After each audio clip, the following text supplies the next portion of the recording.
the name you like to use and where you're from? Tim Van Orden, Bennington, Vermont. Cool. And Tim, how'd you get into this lifestyle of starting to eat fruit for your main source of calories? Well, it's been a long evolution.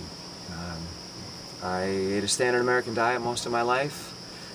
Didn't do too well as I aged. I started getting ill and falling apart. I went to a vegan diet to try to stay young and ate a lot of vegan junk food. That didn't do well for me either.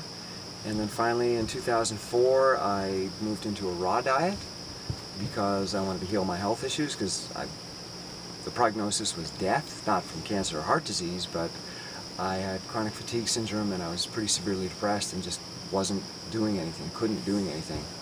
So I didn't have a job, didn't have any money, I was going to be homeless, on the street. You know, you don't last long. So switched the diet, everything changed, and it's been, it was probably a 2.5-year progression from eating a lot of raw gourmet stuff, a lot of superfoods, $25 smoothies, you know, because you got your maca and goji and cacao and everything else under the sun in that one smoothie, you know, and I felt like crap after eating them. And a lot of the raw gourmet stuff, you know, I was making all kinds of crackers and chips and dips, and I still felt better than I did on a standard American diet, and I still felt better than I did on a vegan diet, but I had massive digestive stress. Like, everything else felt great, but I was always a wreck digestively eating that way.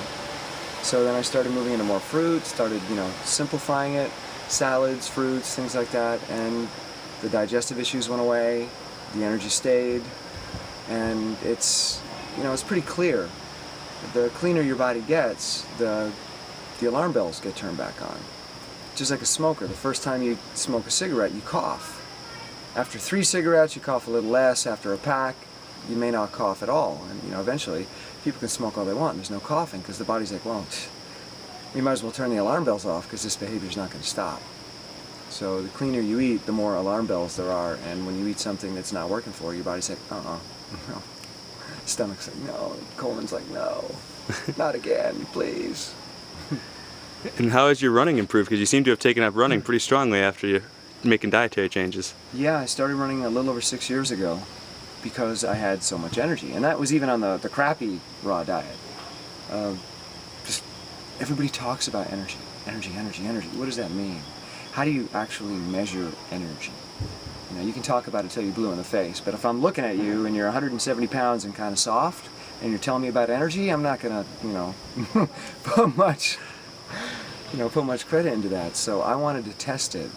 And what's the best way to test energy? Running, right? Like everybody, for every sport, has to do some form of running, for the most part. There's a few, you know, power sports, but it doesn't matter what equipment you're using, running is running. And running in Vermont is the same as running in California and Australia. So it's a great way to measure yourself against other people's fitness.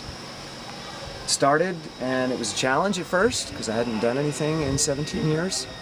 I was an athlete in high school and my first 1.5 years of college, but that's when the depression really kicked in hard, and that kind of crippled me all the way into my 30s. So I didn't really do anything athletically. I wanted to make the Olympic team when I was in high school. That was my dream, but you know, I realized pretty quickly that was never going to happen. So at the age of 37, I have all this energy, and I want to see if it's real or if I'm just buying into the BS that everybody's selling. So I started running, and it was a challenge just because I had been sedentary for so long. But within a year, man, my performance just went through the roof. I started entering a lot of races, kept getting better and better and better. Started the YouTube channel, started, you know, getting out there and talking to people about running. And now, 6 years later, I've got 8 U.S. championships. I've been named U.S. Masters Runner of the Year 3 times, like for the whole country.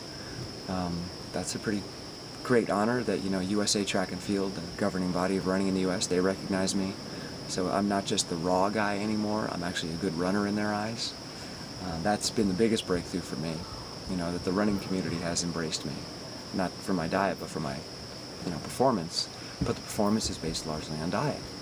So it's a great Trojan horse, you know, to get the message in there. Yeah. And then you inspire other athletes.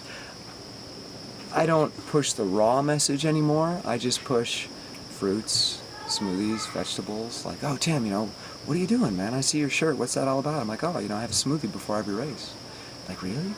So now I've got guys doing smoothies, women as well doing smoothies. They don't call themselves raw or vegan because later in the day they may eat something else, but hey, I've got one meal changed, And maybe they're having fruit after because they're eating their peanut butter slathered bagels and I'm eating, bananas, watermelon, whatever it is. And I'm like, this is good. Hey, you guys want to keep running? Let's do it. What are you, 6 mile cool down? And they're like, oh, well, yeah, just had a bagel with peanut butter. I don't think so.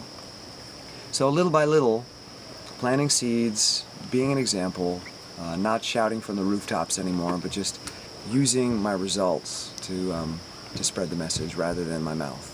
I found that's more effective. You offend fewer people, you get attacked less, and they listen more if you let them come to you and ask you questions. So that's, but yeah, simple, real simple diet.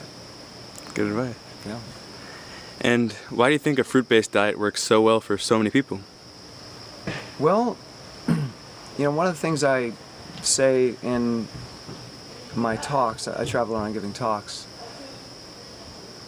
a raw diet, I hate to use that term because there's so many different ways to express that, but is primarily about what you're not eating.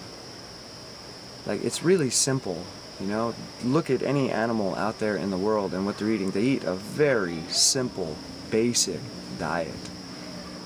And when you eliminate the crap from your diet, the junk, the standard American, package of comfort, you're left with really simple, nutritious foods that are easy to digest, they're satisfying. Fruit is sweet, it tastes good.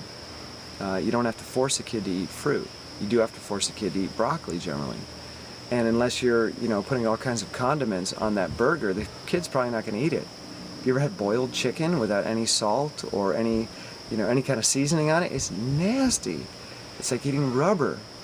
You have to heavily season grain products, you have to heavily season animal products, but fruit you don't have to do anything to.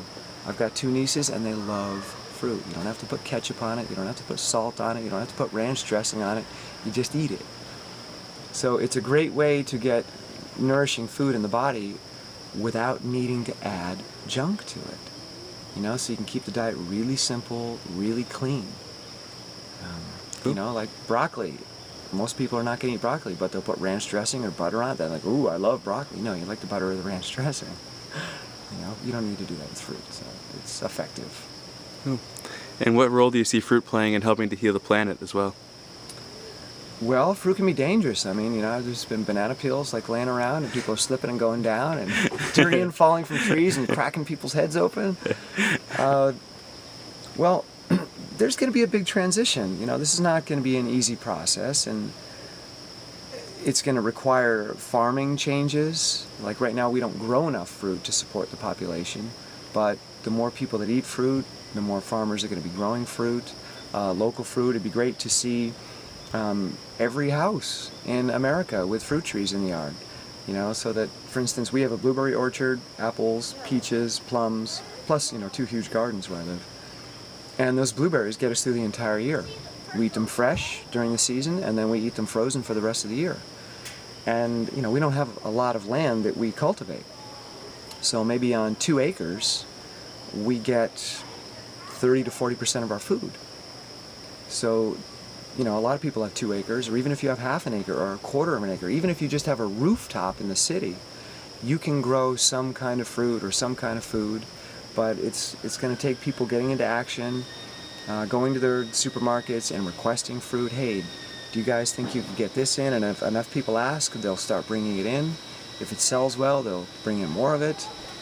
Get out there, ask for what you want, and just, talk about the benefits. And, the greater the demand, the greater the supply. It's economics. If the people want it, companies will bring it to them. But if everybody wants junk food, then that's what they're going to get. So it's just about realizing, first of all, variety. I think variety is really key. Some people get bored just on simple fruits, apples, oranges, bananas, grapes. Once you realize there's so many other varieties, it really ups the ante and makes it more enjoyable. But once again, that's going to require a lot of changes in farming practices to meet the demand as it grows. So, you know, and if those changes do take place, then hey, yeah, we'll be in good shape. And you're here at the Woodstock Fruit Festival. How is it here? You enjoying yourself? Yeah, I came to visit for half a day and I've been here for a week. So, yeah, it's been a lot of fun.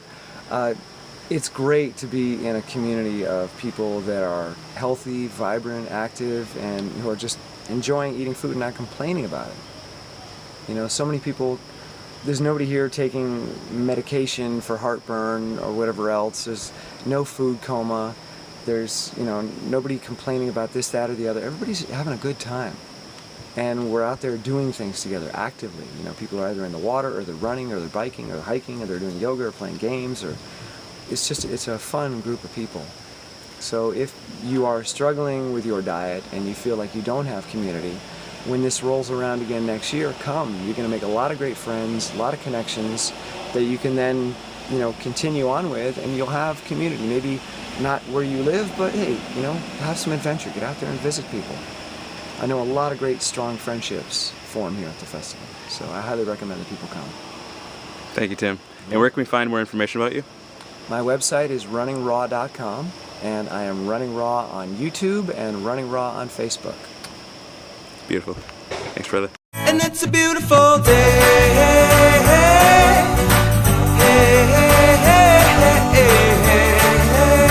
It's a beautiful day. It's a beautiful day. These golf carts are annoying. Huh? They really are. All these people on cooked diets, you know, going up and down the hill on golf carts. What's up with that? True, and we're all running up and down We're it. running up and down the hill, and the employees here are going up and down golf carts.